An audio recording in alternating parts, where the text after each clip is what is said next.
Yeah, I'm super excited today to welcome to Duke TV the resumption of our newly appointed in-house political analyst, a cerebral gentleman, highly exposed academically, corporate experience, and governmental experiences. We couldn't have found somebody better. And today, as usual, we welcome to Duke Studio Mr. Saliu. Thank you for having me. I'm very delighted to be here. First day at work. Yes, so the very first day at work. I will not cease to say Baboloye Repete, so that if anybody is forgetting, I will remind them. Saliu here is a multiple title holder. So we congratulate you once again. Thank you very much, sir. You're welcome. Thank you. So, something happened, and of course, it's big in the news, except we are pretending it's a big news. And I'm talking about the former commissioner for works in Lagos State, former governor of Osun State, former minister of the Interior, Federal Republic of Nigeria, Mr. Rauf Aregbesola. News has it that he has been expelled from the All Progressive Congress, APC. Well, we may not have the full details. Definitely we don't. And we don't want to speculate.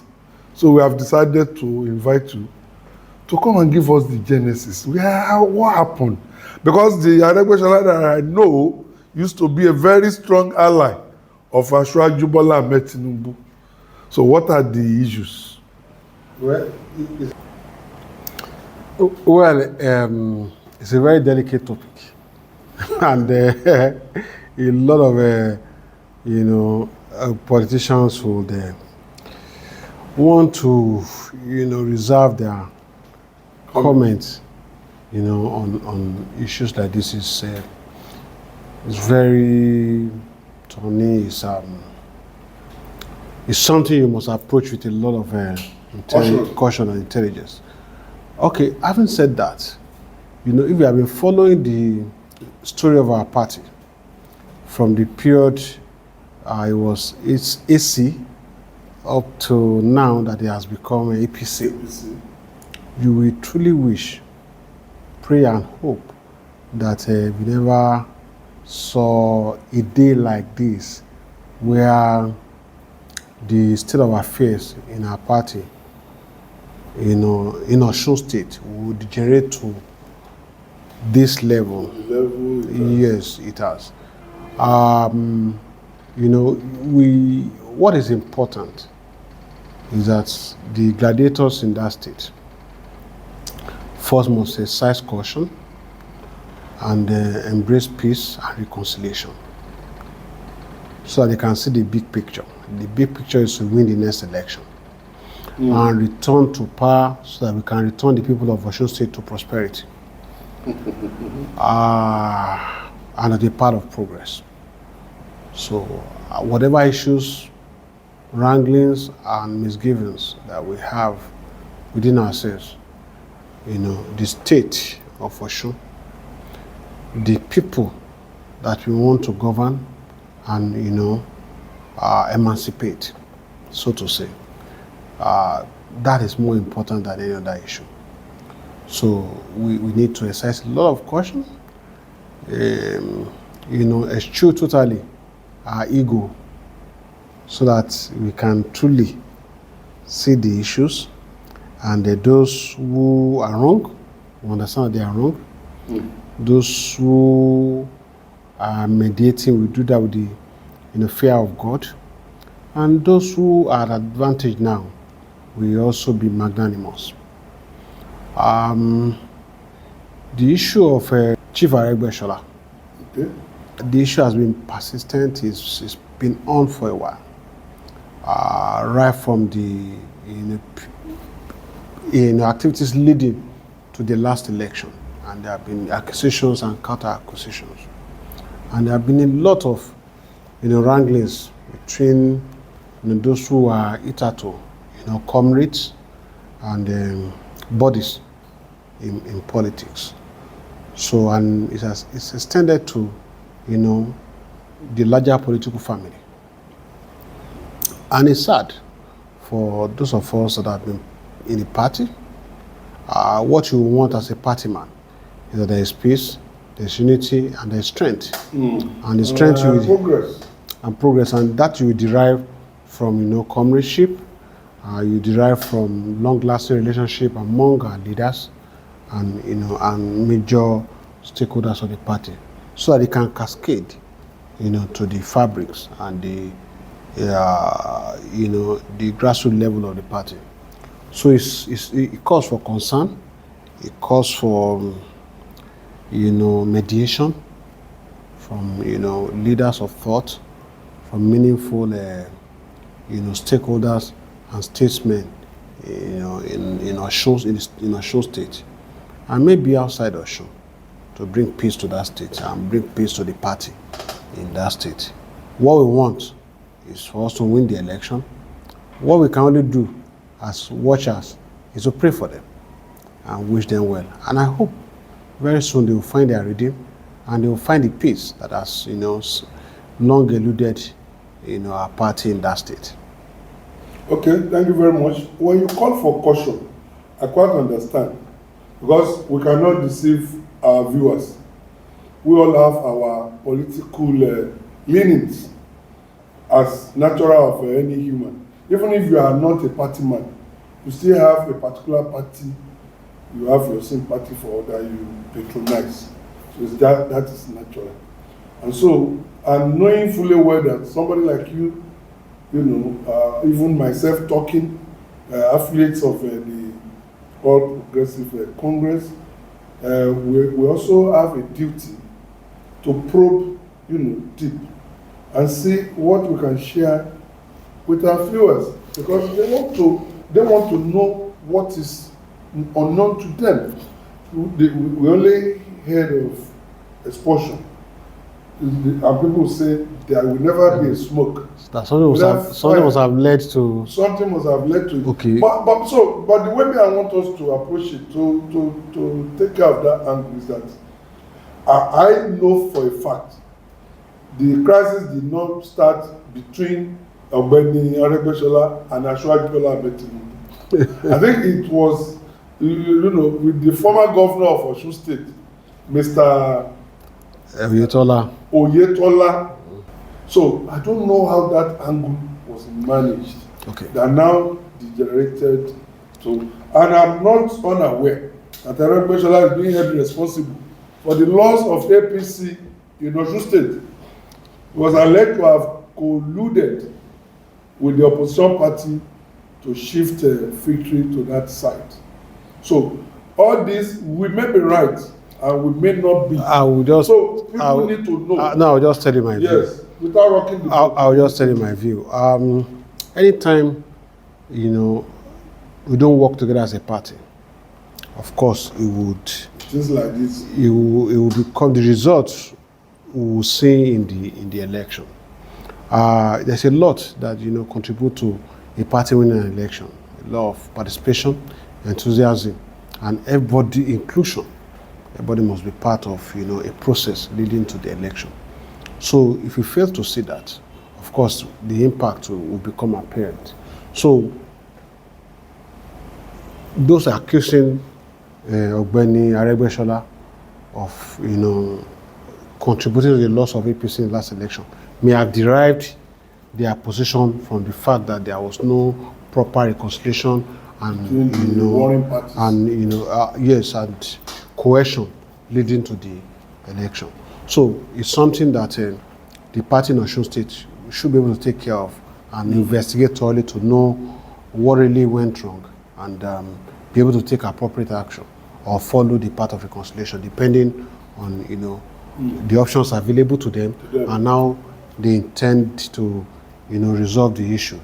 And I suspect that part of the issues that you see today derived from some of the issues or some of the things or actions that took place before, during, and after the election that the party in Osun State may have seen, or some actions and inactions on the part of Ogbeni Aregbesola and his group. You know, so it's something that we need to be very careful in approaching, because, you know, as we go on, facts will be emerging, and we can take a firm position based on what becomes, you know, public. Then, yeah, on the relationship between Ogbeni Aregbesola and, you know, Alhaji Oyetola, they worked together for 8 years.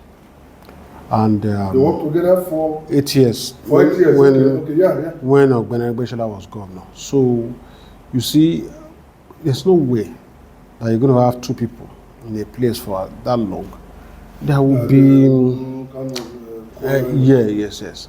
And, you know, activities leading to the emergence of Alhaji Oyetola in his first term as the governorship candidate of the party. Of course, there were some strives, you know, on whether Aregbesola was disposed to his emergence as the candidate of the party. And I think that was resolved. So what may have further exacerbated or contributed to the crisis may have been, you know, the issues derived from that election into the first 4 years of Alhaji Oyetola. Now, again, both parties have strong views about what their position was then, and who was at fault and who was not at fault. You know, so what I think that we should do, instead of looking for who was at fault, who didn't do well, who did well, who didn't do that. For me, my strong recommendation is to the path of reconciliation. Yeah, I was going there. Sorry, because we have very short time today. I was going there. You know, there's no way we talk of a crisis of this size. Okay. That we will not talk about the leader of the party. And who is the leader of the party? The president, Ashwadola. When is Ashwadola meant to that we know? He has a remarkable spirit of forgiveness. We've seen a lot of people in the past that they have come back to become one. So, given this background, would you say this matter is irreconcilable? No, there's no matter under the sun that is irreconcilable. But don't forget that the president had his priorities. He has his priorities. He's also human. You know, he would. Time limit. You know, there's a time. You know, and there's a period to everything. If the president was in a way offended by whatever, you see, this is a party. It's either a party, and whatever we do in the party, we need to derive that inspiration from him. One, he needs to make clear that this is a party of law and procedure. There will be penalties for offenses. This is a party of discipline. He needs to show that. Then it's also a party of reconciliation. It's a party where we forgive ourselves. It's a party where our leader has a legendary large heart, you know, to forgive and accommodate everybody. So, and I know that all the options are on the table. All the options. But you see, as leaders, you do not jump into an issue when it's still fresh. You allow, you know, everybody to ventilate, express themselves, avail yourself of allow, and you see, there's also our party. Well, it's a very structured party. We have the chairman of our party is properly constituted. So, before it gets to the president, the party too will be allowed to, intervene, call them, discuss, bring everybody together, and take them through the process laid down by the party to either totally reconciling them or take a proper position to make a statement and, give an indication to everybody that this is a party that will not tolerate certain, our conduct. So, but in the end, when we have explored all the options available and we are not able to resolve it, and the matter still requires reconciliation or resolution, that is when he goes to the table of the president. In that case, we have recognized two gladiators at Osun State level, the former governor, the two former governors. Yes. Aregbesola and Aregbesola. Then what about those surrounding them? You see, what role are leader, they supposed to play? Yes, they play a lot of role, especially where they are most useful is expanding and festering crisis. Most of the time they don't contribute anything to resolution of crisis. So it behoves the two leaders to stand up to that esteemed leadership position that nature has bestowed on them, to look beyond their supporters and look beyond everyone, creating drama around them, and embrace the big picture, and understand that understand that the interest of the people of Osun State should be paramount in their mind. In approaching whether we are going to pursue the path of discipline, or the path of resolution, or So whatever we do, we should the spirit of statesmanship, the spirit of forgiveness, will eschew ego, and is key. And anyone that is on the wrong path should understand that it's not a path to pursue, especially in the general outlook of things, and quickly come round and allow for a permanent resolution of this issue, so that we can all move forward from this crisis. It's not helping our party in that state, and I think it's about time we resolved that problem. That is fantastic. You couldn't have tackled this matter more carefully than you have done, and I see reason with you. I think unfolding development. Yes. We take how further we take this matter. Yes, of course. Matters will speak for itself, yes. And I just will continue to pray and hope that the major gladiators in that state embrace anybody peace. that has the spirit of God, wherever there is crisis, your wish is that it is resolved. It is resolved. So it is resolved. So the person, whoever is wrong, should be remorseful, and the other person. It takes me nothing to apologize to you. Yes. If I beyond the apology, what is even bigger than apology is remorse. Remorse, exactly. Do you understand? Don't just say you are sorry. And your body language is saying your body language, else. Yes. Behave in a way that people understand that really you want the matter resolved. And you see, there's no one in a crisis, especially when we are now marching to the path of resolution, that whose ego will not be bruised one way or the other. No, you have to absorb. Sometimes, if you really want peace, we need to just, absorb some things, and look away. Yes, it's part of the sacrifices, you will make to achieve peace and reconciliation. Look, this is a very big family, and I'm sure that now everybody wants to be part of this family and work with the president to move the country forward. And on this note, I thank you very much for coming. Thank you very much, sir. It's always a pleasure. Thank you very much, sir. So much.